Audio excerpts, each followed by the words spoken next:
Hello, welcome back to my YouTube channel. ನಾನು first time long video ಮಾಡ್ತಿರೋದು. ಇವತ್ತಿನ special coin ಇಡ್ಲಿಗೆ ಏನೇನು ಬೇಕು ಅಂತ ಇವಾಗ ನೋಡ್ಕೊಳ್ಳೋಣ. ಫಸ್ಟ್ ಬೇಳೆಯಲ್ಲಿ ಟೊಮ್ಯಾಟೊ, ಸಾಂಬಾರ್ ಪೌಡರ್, ಅರಿಶಿನದ ಪುಡಿ, ನಿಂಬೆಹಣ್ಣು ರಸ ಹಾಕ್ಕೊಂಡು ಕುಕ್ ಮಾಡೋಕ್ಕೆ ಇಡಬೇಕು.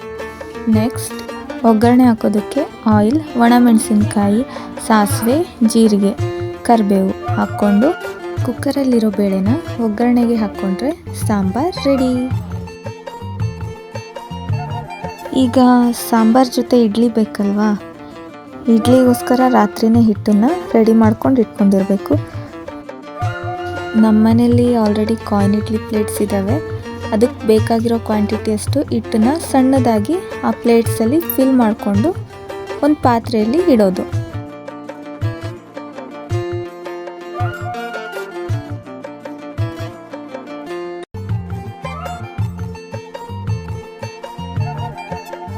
ಇಡ್ಲಿ ಕುಕ್ ಆದಮೇಲೆ ತೆಗೆದ್ರೆ ಚಿಕ್ಕದಾಗಿರೋ ಕಾಯಿನ್ ಇಡ್ಲಿ ರೆಡಿ. ಇದನ್ನು ಸಾಂಬಾರ್ ಒಳಗಡೆ ಡಿಪ್ ಮಾಡ್ಕೊಂಡು ತಿಂದರೆ ಈ ಚಳಿಗೆ ಮಸ್ತ್ ಕಾಂಬಿನೇಷನ್. ನಮ್ಮ ವಿಡಿಯೋ ಇಷ್ಟ ಆಗಿದ್ರೆ ಲೈಕ್ ಮಾಡಿ, ಶೇರ್ ಮಾಡಿ, ಸಬ್ಸ್ಕ್ರೈಬ್ ಮಾಡಿ. ಬಾಯ್.